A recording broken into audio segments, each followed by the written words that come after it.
الحمد لله الذي لم يتخذ ولدا ولم يكن له شريك في الملك ولم يكن له ولي من الذل وكبره تكبيرا وأشهد أن لا إله إلا الله وحده لا شريك له وأشهد أن محمدا عبده ورسوله.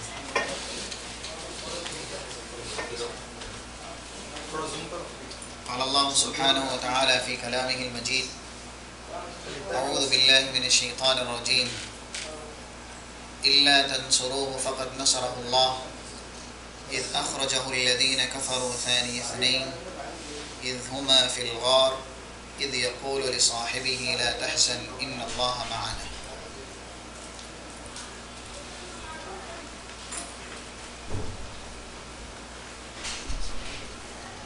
عن قتادة عن أنس رضي الله عنه قال: قال رسول الله صلى الله عليه وسلم لأبي بكر وعمر: هذان سيدا كهول أهل الجنة. رواه الترمذي في أبواب المناقب. باب ما جاء في مناقب أبي بكر رضي الله عنه.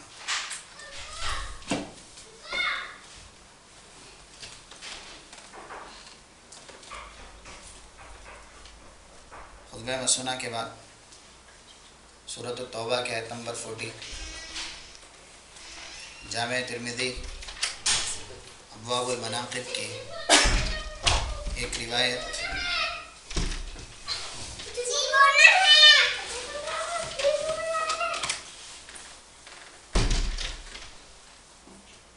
جس کا نمبر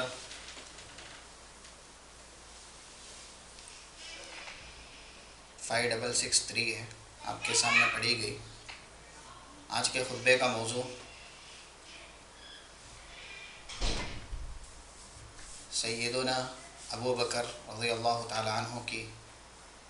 سیرت طیبہ، ان کے فضائل اور ان کے مناقب۔ سب سے پہلے ہم اور آپ کلام مجید کے اندر جو فضیلت ابو بکر رضی اللہ تعالیٰ عنہ کی رب العالمین نے بیان کی ہے وہ سماعت کریں گے۔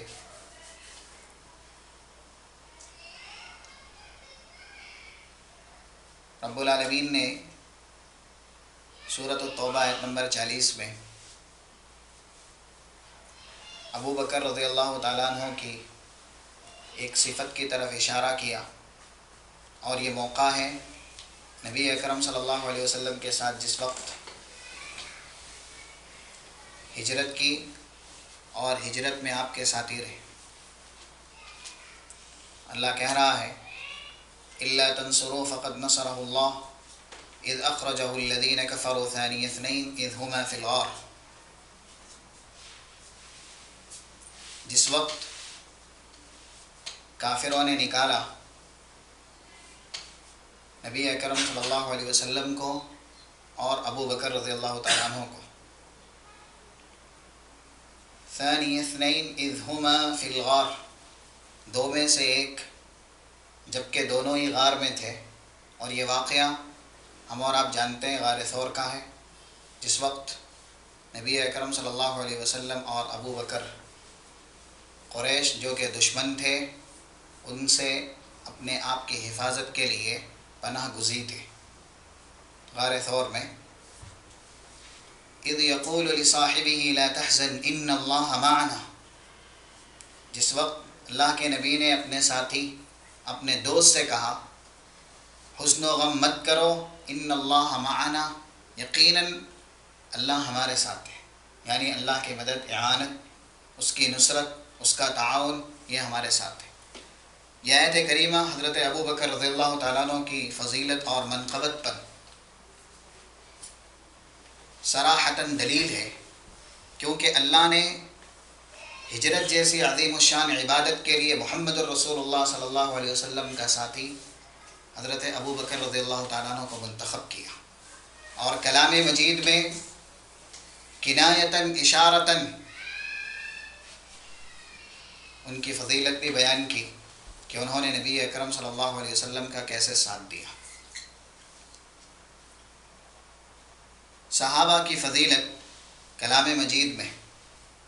جس طرح سے بھی اللہ نے بیان کی ہے، وہ ساری فضیلتوں کے اول والا مستحق، یعنی سب سے پہلے اس کے حقدار حضرت ابو بکر رضی اللہ تعالیٰ عنہ۔ کیوں؟ اس لیے کہ یہ بات مسلم ہے، متفق علیہ ہے کہ سب سے پہلے مردوں میں نبی اکرم صلی اللہ علیہ وسلم کی جس نے تصدیق کی، آپ کے اوپر بحیثیت نبی اور رسول جو ایمان لائے، وہ ذات ابو بکر رضی اللہ تعالیٰ عنہ کی۔ سب سے پہلے نبی اکرم صلی اللہ علیہ وسلم کی تصدیق اور آپ کی نبوت و رسالت پر ایمان حضرت ابو بکر رضی اللہ تعالیٰ عنہ لائے مردوں کے اندر۔ اس لیے اللہ نے جہاں بھی صحابہ کی فضیلت اپنے کلام مجید کے اندر بیان کی ہے، مثلا سورہ توبہ آیت نمبر 100 میں اللہ نے کہا والسابقون الاولون من المہاجرین والانصار والذین اتبعوهم بإحسان رضی اللہ عنہم ورضوا عنہ۔ جو لوگ مہاجر اور انصار میں سے اسلام میں اول والا پہلے داخل ہوئے، وہ لوگ، اور والذین اتبعوهم بإحسان، ان کی اتباع کرنے والے، رضی اللہ عنہم ورضوا عنہ، اللہ ان سب سے راضی ہے اور وہ بھی اللہ سے راضی ہے۔ اسلام میں مہاجر میں سے سب سے پہلے داخل ہونے والے حضرت ابو بکر رضی اللہ تعالیٰ عنہ۔ گویا کہ یہ آیت کریمہ اللہ ان سے راضی اور یہ اللہ سے راضی ہیں۔ وَأَعَدَّ لَهُمْ جَنَّاتٍ تَجْرِي تَحْتَهَا الْأَنْهَارُ خَالِدِينَ فِيهَا، اللہ نے ان کے لیے ایسی جنتیں تیار کی ہیں جس کے نیچے سے نہریں جاری ہیں، اور یہی بڑی کامیابی ہے۔ اس کا صحرا سب سے پہلے حضرت ابو بکر رضی اللہ تعالیٰ عنہ کو جاتا ہے، کیونکہ مہاجر میں اسلام میں سبقت کرنے والی ذات حضرت ابو بکر رضی اللہ تعالیٰ عنہ کی، اور اللہ نے یہاں بشارتی کلمات یہ بیان کیے کہ یہ گروہ اللہ سے راضی ہے اور اللہ ان سے راضی ہے، یعنی ان کے جنتی ہونے میں کوئی شک اور کوئی شبہ نہیں ہے، اور یہ بڑی کامیابی ہے۔ تو بڑی کامیابی کے مستحق بھی سب سے پہلے حضرت ابو بکر رضی اللہ تعالیٰ عنہ، اور یہ بات بھی مسلم ہے، انبیاء اور رسل کے بعد سب سے معزز اور مکرم، بلند و بالا، منقبت اور شرافت میں سب سے اعلیٰ جو ہستی ہے وہ حضرت ابو بکر رضی اللہ تعالیٰ عنہ کی ہے۔ اور دوسری جگہ رب العالمین نے سورہ فتح آیت نمبر 18 میں بیان کیا لَقَدْ رَضِيَ اللَّهُ عَنِ الْمُؤْمِنِينَ إِذْ يُبَايِعُونَكَ تَحْتَ الشَّجَرَةِ فَعَلِمَ مَا فِي قُلُوبِهِمْ، درخت کے نیچے جنہوں نے نبی اکرم صلی اللہ علیہ وسلم پر بیعت کی جبکہ وہ نہتے تھے، اللہ ایسے مومنین سے راضی ہو گیا۔ اس میں بھی حضرت ابو بکر رضی اللہ تعالیٰ عنہ شامل ہے۔ یہ اشارہ ہے بیعت رضوان کی طرف۔ صلح حدیبیہ کے موقع پر نبی اکرم صلی اللہ علیہ وسلم کے ہاتھ پر جبکہ یہ افواہ اڑی کہ حضرت عثمان قتل کر دیے گئے ہیں، تو نبی اکرم صلی اللہ علیہ وسلم نے صحابہ سے بیعت لی تھی، عثمان کا بدلہ لے کے جائیں گے۔ وہاں ابو بکر رضی اللہ تعالیٰ عنہ نے بھی نبی اکرم صلی اللہ علیہ وسلم کے ہاتھ پر بیعت کی، اور اللہ نے کہا ان اہل ایمان سے جنہوں نے اس موقع پر نبی کے ہاتھ پر بیعت کی اللہ راضی ہو گیا۔ ید اللہ فوق ایدیہم، کیونکہ ان کے ہاتھ پر رب العالمین کا ہاتھ تھا۔ اور سورہ فتح کی آخری آیت محمد الرسول اللہ والذین معہ اشداء علی الکفار رحماء بینہم، محمد اللہ کے رسول صلی اللہ علیہ وسلم جو آپ کے ساتھ ایمان لائے، وہ اہل کفر کے لیے بڑے ہی سنگین ہیں اور آپس میں بہت زیادہ نرم دل ہیں۔ یہ آیت کریمہ میں بھی صحابہ اکرام کی رب العالمین نے فضیلت بیان کی، جس کے سر فہرست مستحق حضرت ابو بکر رضی اللہ تعالیٰ عنہ، کیونکہ نبی اکرم صلی اللہ علیہ وسلم کے ساتھ دینے میں، آپ کی اعانت اور آپ کی مدد کرنے میں جس قدر حضرت ابو بکر کا حصہ ہے کسی اور کا حصہ نہیں ہے۔ ایک حدیث جس کو امام مسلم نے اپنے صحیح کے اندر بیان کیا کتاب فضائل صحابہ کے اندر، اور امام ترمذی نے ابواب المناقب کے اندر بیان کیا امرنا رسول اللہ صلی اللہ علیہ وسلم بالصدقہ. حضرت عمر بیان کرتے ہیں، حدیث کا راوی ہے، نبی اکرم صلی اللہ علیہ وسلم نے ہمیں صدقے کا حکم دیا. انی اسبق ابا بکر ذاک یوم، میں نے یہ تصور کیا ابھی موقع اچھا ہے حضرت ابو بکر رضی اللہ تعالیٰ عنہ سے آگے بڑھ جانے کا، ان سے سبقت لے جانے کا، کیونکہ اس وقت فوجد عندی مالا ذلک، میرے پاس مال کافی تھا. حضرت عمر کہہ رہے ہیں اس موقع پر جب نبی اکرم صلی اللہ علیہ وسلم نے ہمیں صدقے کا حکم دیا، میرے پاس مال زیادہ تھا. میں نے سوچا نبی اکرم صلی اللہ علیہ وسلم کو زیادہ مال دے کر کے اس موقع پر حضرت ابو بکر رضی اللہ تعالیٰ عنہ سے شرافت میں، منقبت میں، فضیلت میں آگے بڑھ جاؤں گا. فجاء بنصف من مالہ، نبی اکرم صلی اللہ علیہ وسلم کے پاس آدھا مال لے کر کے آئے. اللہ کے نبی صلی اللہ علیہ وسلم نے قبول کیا اور ان سے سوال کیا، ماذا ابقیت فی اہلک، عمر اہل و عیال میں کیا چھوڑ کر کے آیا؟ تو جواب دیا نصفہ، جتنا آپ کے پاس لے کے آیا ہوں اس کا نصف، اس کا آدھا اہل و عیال میں بھی چھوڑ کر کے آیا ہوں. پھر فجاء ابو بکر بمالہ، ابو بکر رضی اللہ تعالیٰ عنہ بھی اپنا مال لے کر کے آئے. اسی موقع پر نبی اکرم صلی اللہ علیہ وسلم نے حضرت ابو بکر سے سوال کیا، ماذا ابقیت یا ابا بکر فی اہلک، ابو بکر آپ بتائیں آپ نے آپ کے اہل و عیال میں کیا چھوڑا ہے؟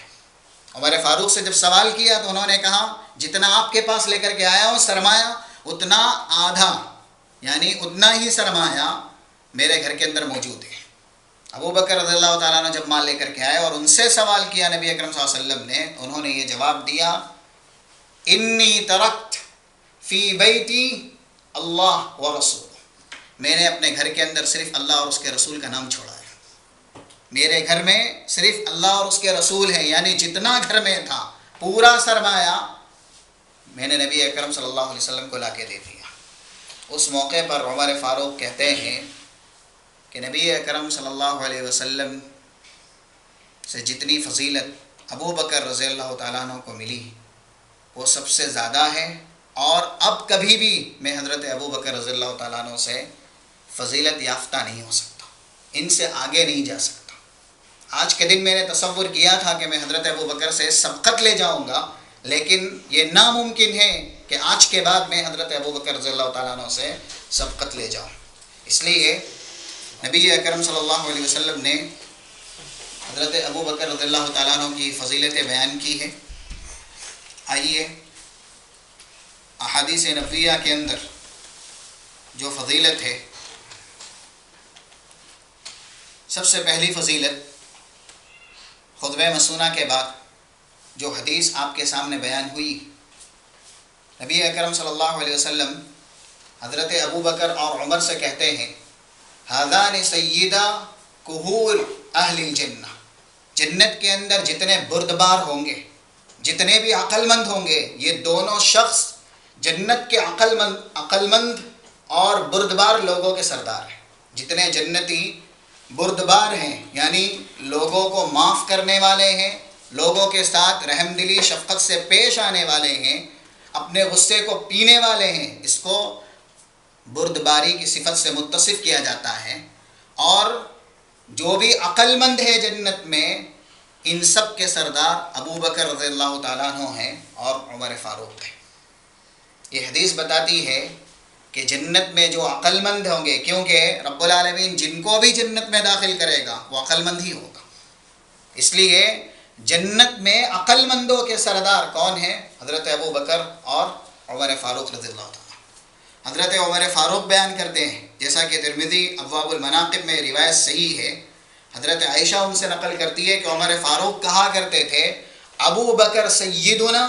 و خیرنا و احبنا الی النبی صلی اللہ علیہ وسلم. ابو بکر کیا ہیں؟ ہمارے سردار بھی ہیں. ابو بکر ہمارے سردار بھی ہیں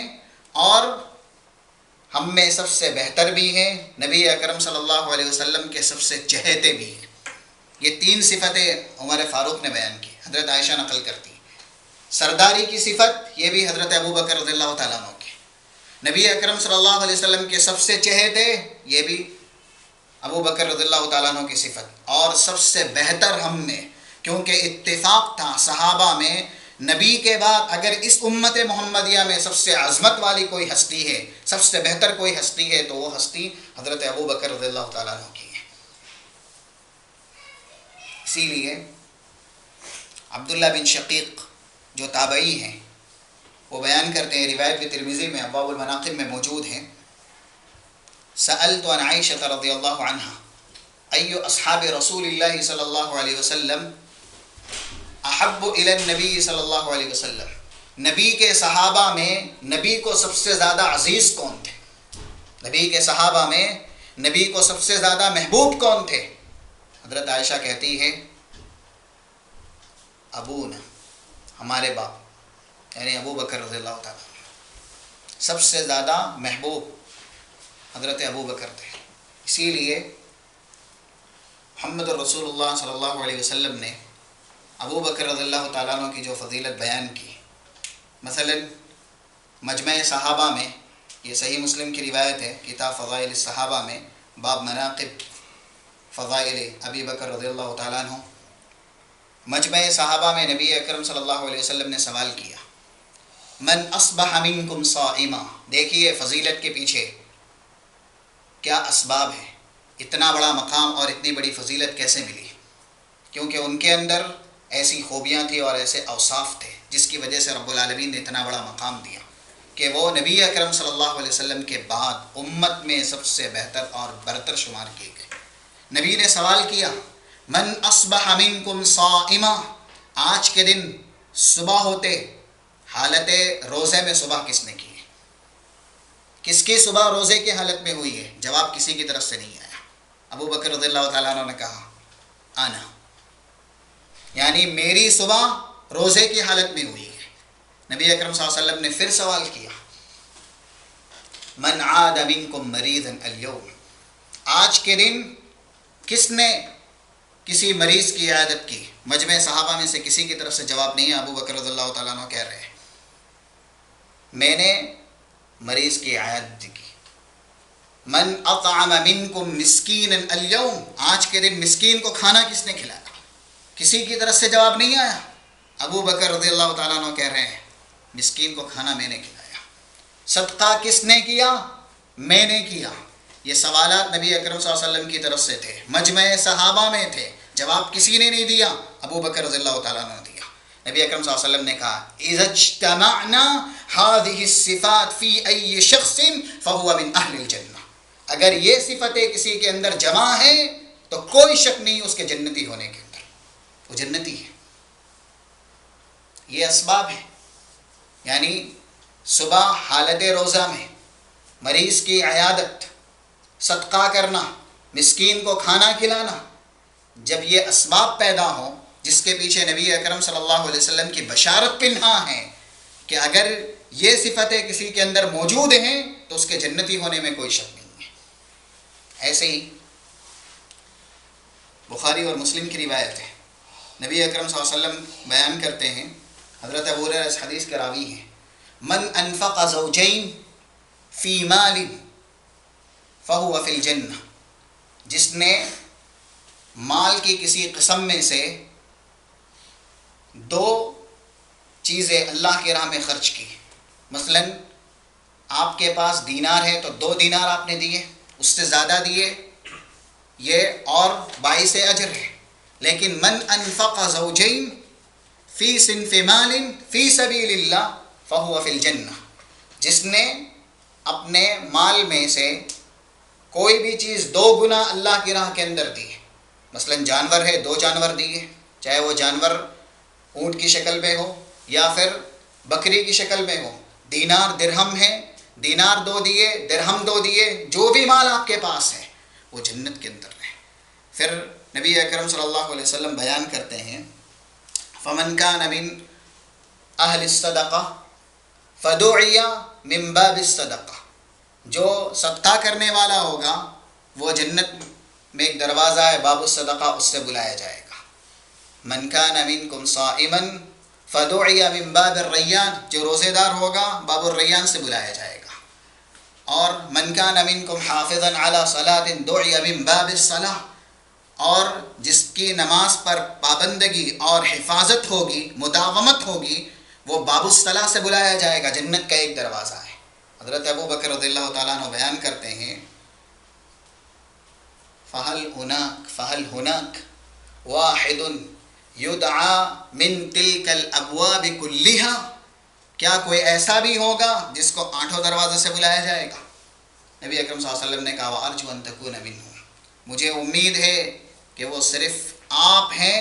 جن کو 8 دروازوں سے بلایا جائے گا۔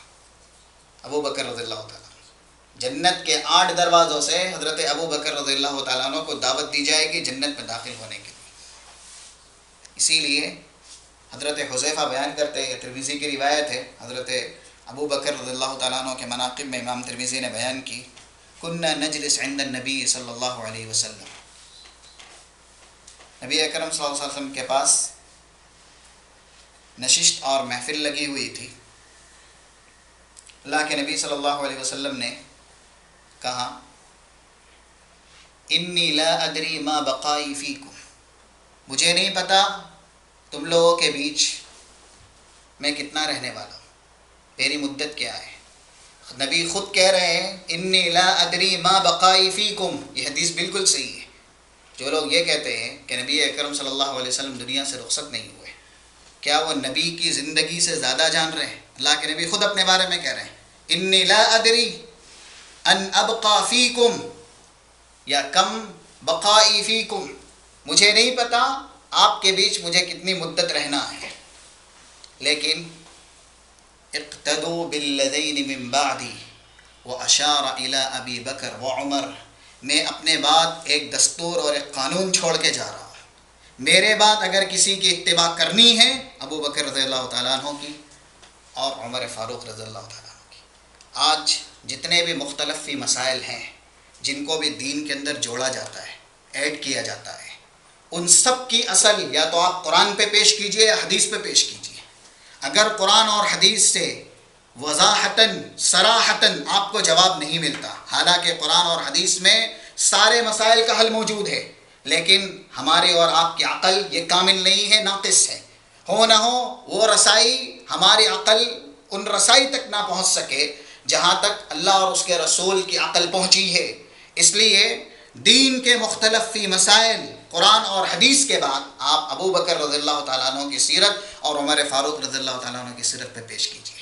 وہ کام جو آج دین کے نام پر کیا جاتا ہے، آپ تحقیق کیجئے، تلاش کیجئے کہ ابو بکر رضی اللہ تعالیٰ عنہ نے کیا، عمر فاروق نے کیا، کیونکہ نبی اکرم صلی اللہ علیہ وسلم نے یہ نہیں کہا میرے بعد آج ہمارے بیچ جو 4 مذاہب مشہور ہیں، امام ابو حنیفہ ہیں، امام شافعی، امام مالک اور امام احمد ابن حنبل، ان کے نام کے مذاہب ہیں، ان کے علاوہ دوسرے جو مذاہب اور مسالک ہیں جن کی طرف نسبت کر کے لوگ اپنے آپ کو دیندار کہتے ہیں، حق پرست کہتے ہیں، نبی اکرم صلی اللہ علیہ وسلم نے اس کی وضاحت نہیں کی، اس کی نشاندہی نہیں کی، بلکہ یہ کہا میرا رہنا تم میں کتنا ہے یہ صرف اللہ کو معلوم ہے، مجھے نہیں معلوم ہے، اس لیے میرے بعد اگر دین کے مسائل میں کسی کو اسوہ بنانا، نمونہ بنانا، کسی کو دلیل بنانا تو وہ ذات ابو بکر رضی اللہ تعالیٰ عنہ اور عمر کی ہے۔ اور یہ بھی نبی اکرم صلی اللہ علیہ وسلم نے عمر فاروق کے تعلق سے کہا تھا، جس کی وضاحت خود نبی اکرم صلی اللہ علیہ وسلم نے کی، لو کان بعدی نبی لکان عمر بن الخطاب۔ یہ مقام عمر فاروق کا ہے کہ اگر میرے بعد سلسلے نبوت جاری رہتا، نبوت کا سلسلہ منقطع ہو گیا، میں ہی آخری نبی ہوں، اللہ نے مہر لگا دی، اب نبوت ختم ہو گئی، کوئی نبی نہیں آ سکتا، اگر نبوت کا سلسلہ جاری ہوتا تو عمر فاروق رضی اللہ تعالیٰ عنہ نمونہ نبی بن کے آتے، یعنی ان کے اندر نبی نے وہ اوصاف اور وہ خصال دیکھے، یا دین کا وہ جذبہ دیکھا، دین کی وہ تعلیمات دیکھی، اللہ کا وہ تقرب دیکھا، جس کی وجہ سے رب العالمین نے یہ بشارت نبی کی زبانی دلوائی، اگر آپ کے بعد کوئی نبی ہوتا تو عمر فاروق ہوتے۔ یعنی مسائل میں اگر اختلاف ہو، انتشار ہو، تو اختلاف اور انتشار ہونا یہ بری چیز نہیں ہے، لیکن اختلاف اور انتشار کو باقی رکھنا یہ بری عادت ہے۔ اس لیے جو مسائل یا جو باتیں آج دین کے اندر جمع کی گئی ہے، دین کے اندر شامل کی گئی ہے، ہم اس کی تحقیق کے لیے، اس کی تفتیش کے لیے سب سے پہلے قرآن اور محمد الرسول اللہ صلی اللہ علیہ وسلم کے فرامین اگر ان میں ہمیں نہیں ملتا ہے تو وضاحت کے لیے ہم دیکھیں ابو بکر رضی اللہ تعالیٰ عنہ نے کیا یہ کیا، عمر فاروق رضی اللہ تعالیٰ عنہ نے یہ کیا کیونکہ نبی اکرم صلی اللہ علیہ وسلم اپنے بعد ان کو اسوہ بنا کے جا رہے ہیں۔ دوسری حدیث میں نبی اکرم صلی اللہ علیہ وسلم نے کہا، جیسا کہ روایت بالکل صحیح ہے، اقتدوا بالذین من بعد ابی بکر و عمر، میرے بعد اقتدا کرنا۔ اقتدا کا جو لفظ ہے اتباع کے معنی میں ہے، یعنی جیسے ہم قرآن اور حدیث کی اتباع کرتے ہیں، جیسے جیسے اللہ نے کہا، رسول اللہ نے کہا، ویسے کرتے ہیں۔ نبی اکرم صلی اللہ علیہ وسلم کہہ رہے ہیں اقتدوا من بعدی بالذین، میرے بعد دو لوگوں کی اقتدا کرنا، عمر فاروق اور ابو بکر، ان دونوں کی اقتدا۔ جبکہ حیرت کی بات یہ ہے صحابہ نے ان کو نمونہ بھی بنایا، ان کی اقتدا بھی کی، مختلف فی مسائل میں جب تک کہ یہ موجود تھے ان سے حل بھی لیا، ان کو ثالث اور فیصل بھی مانا، لیکن ان کے نام کا مسلک نہیں چل سکا۔ آج دنیا کے اندر مسلک ابی بکر موجود نہیں ہے، مسلک عمر موجود نہیں ہے۔ ایسے ہی نبی اکرم صلی اللہ علیہ وسلم نے عموماً کہا تھا، علیکم بسنتی و سنت الخلفاء الراشدین، میری سنت کو مضبوطی سے پکڑنا، خلفاء راشدین کی سنت کو مضبوطی سے پکڑنا۔ خلفاء راشدین یعنی 4 خلیفہ، ان کے نام کا مسلک نہیں ہے، لیکن جو ان کے بعد آئے، جو تابعین بھی نہیں، تبع تابعین کے درجے کے ہیں، ان کے مسلک ہیں اور ان کے مذہب ہیں۔ لوگ ان کی طرف اپنی نسبت کر کے اپنے آپ کو جنتی کہتے ہیں، جبکہ نبی اکرم صلی اللہ علیہ وسلم نے تعلیم یہ دی تھی کہ اللہ نے مجھے تمہارے لیے نمونہ بنایا ہے، اگر میرے بعد ضرورت پڑ جائے کسی کو اسوہ اور نمونہ بنانے کی تو وہ ذات ابو بکر کی اور عمر رضی اللہ تعالیٰ کی۔ اندازہ کیجئے، سوچئے، یعنی اگر نبی اکرم صلی اللہ علیہ وسلم کے بعد محمدی مسلک اور مذہب کے بعد اگر مذہب اور مسلک بنانا صحیح ہوتا تو سب سے پہلے حضرت ابو بکر کے نام کا مسلک بنتا، اس کے بعد عمر فاروق کا اور خلفائے راشدین کا، لیکن ایسا نہیں ہوا۔ اس لیے رب العالمین نے اپنے کلام مجید کے اندر سورۃ النساء آیت نمبر 115 میں کہا، وَمَن يُشَاقِقِ الرَّسُولَ مِن بَعْدِ مَا تَبَيَّنَ لَهُ الْهُدَى وَيَتَّبِعْ غَيْرَ سَبِيلِ الْمُؤْمِنِينَ نُوَلِّهِ مَا تَوَلَّى وَنُصْلِهِ جَهَنَّمَ وَسَاءَتْ مَصِيرًا، جس نے بھی رسول کی نافرمانی کی ہدایت آ جانے کے بعد، اور یتبع غیر سبیل المؤمنین، جو اہل ایمان ہیں ان کے علاوہ کی اتباع کی، یہاں زیادہ تر مفسرین مومنین سے مراد عموماً صحابہ لیتے ہیں، سارے صحابہ شامل ہیں کیونکہ وہی ایمان کے سب سے پہلے حقدار ہیں۔ وہ طریقہ اختیار کیا جو مومنین کے علاوہ کا ہے، صحابہ کا طریقہ اختیار نہیں کیا گیا۔ نولیہ ما تولی ونصلہ جہنم، تو رب العالمین بیان کر رہا ہے ان کا پیٹ پھیرنا یہ جہنم میں جانے کا سبب ہوگا۔ رسول کی مخالفت اور صحابہ کی مخالفت، یہ آیت کریمہ دلیل ہے کہ اگر رسول اکرم صلی اللہ علیہ وسلم کی اتباع ہوگی تو صحابہ کے نقش قدم پر ہی ہوگی۔ جو کام صحابہ نے نبی اکرم صلی اللہ علیہ وسلم کو دیکھ کر کے کیا ہے، اس کام کی اتباع کرنا عین رسول کی اتباع کرنا ہے۔ اگر ہم صحابہ کی مخالفت کرتے ہیں، خصوصاً ابو بکر رضی اللہ تعالیٰ عنہ کی مخالفت کرتے ہیں، تو نبی اکرم صلی اللہ علیہ وسلم کی مخالفت ضروری ہے، جیسا کہ قرآن کی آیت بتاتی ہے، جس نے رسول کی مخالفت کی ہدایت آ جانے کے بعد اور وہ طریقہ اختیار کیا جو مومنین کا نہیں ہے، کیونکہ سب سے بڑے مومن نبی اکرم صلی اللہ علیہ وسلم کے بعد حضرت ابو بکر رضی اللہ تعالیٰ عنہ، اللہ نے کہا ایسا کرنے والوں کے لیے جہنم میں، یعنی ان کا پیٹ پھیرنا، نبی کی مخالفت کرنا اور صحابہ کی مخالفت کرنا یہ جہنم میں جانے کا سبب ہے۔ ایسے ہی نبی اکرم صلی اللہ علیہ وسلم نے اپنے بعد حضرت ابو بکر رضی اللہ تعالیٰ عنہ کو نمونہ بنایا، اس کی ایک دلیل